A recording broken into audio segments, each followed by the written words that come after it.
Avec Amal, nous allons parler d'optimisation. Donc, si vous vous souvenez bien, là, on a fait déjà des vidéos dans le passé, mais Amal, elle a notarié durant l'été un triplex à Montréal. Donc, peux-tu nous parler un peu de l'optimisation que tu as faite depuis?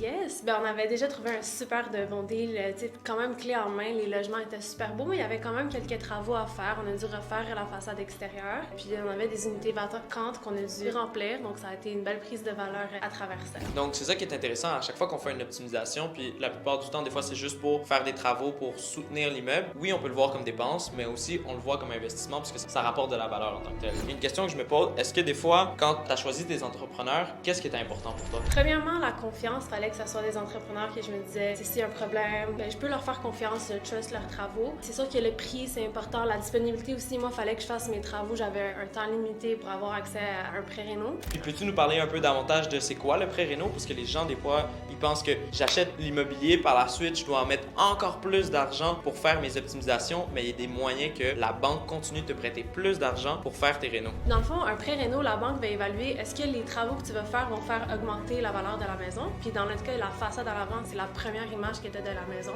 Donc on a pu aller emprunter de l'argent pour aller justement faire ces travaux-là qui, au final, ont fait augmenter le prix de ma maison encore plus que ce que j'ai investi par la banque. Donc c'est super important lorsque vous achetez de penser aux optimisations, mais aussi de penser à savoir comment vous allez payer. Est-ce que ça va être des financements? Est-ce que ça va être du love money, donc l'argent de la famille? Donc il y a plusieurs manières que ça ne vient pas nécessairement de votre poche pour que ça augmente la valeur de votre propriété.